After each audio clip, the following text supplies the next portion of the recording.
world's largest supplier of lab mice. At least 5 people were injured in that blaze. Scientists there say the loss of the mice could set back research worldwide on diseases like cancer, AIDS, and diabetes. Nearly everybody feels emotion toward animals, and every day more and more people are putting those emotions into actions by joining a growing animal rights movement. Tonight, in the first of 3 special reports, Drew Griffin brings us up to date on what some are calling the next great cause of our nation. What do we want? Animal rights! What do we want? In Washington, they are being arrested. In Chapel Hill, they are lighting candles in the rain. In Tucson, Arizona, they are destroying laboratories. By all accounts, their numbers are growing, and as they continue to be hauled off by police, their spiritual leader is talking about a revolution. What we're doing now is simply laying the footer of the next great movement for social change in this country. They are the lovers of animals who grew from the anti-war movement of the 60s. Now are linked through 7,000 animal rights groups claiming more than 10 million members. What do we want? Animal rights! What they want, at the very least, is humane treatment for animals. But if they have their way, you will soon be changing your life from not eating meat to saying no to fur, leather, and even wool from a sheep's back. At the center of controversy are the 22 million animals that tonight are caged in medical laboratories across the nation, waiting to be used for tomorrow's experiments. 62,000 of them can be found in labs like these at the University of North Carolina at Chapel Hill.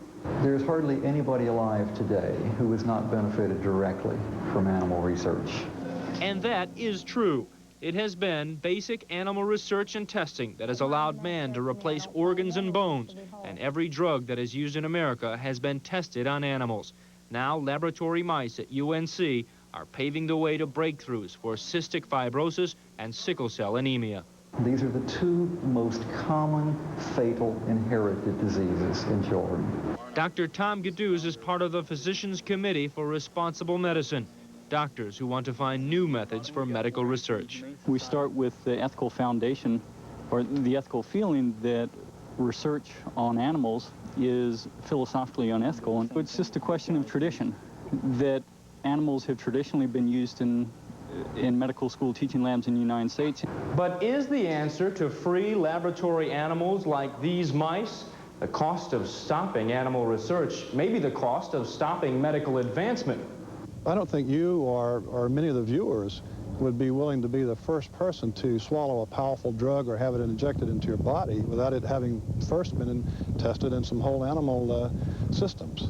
Dr. Walter Tucker believes the animal rights activists are misinformed, but he admits their message is getting out and it's taking its toll on science. Not going to be intimidated because there's critical research, much critical research that remains to be done.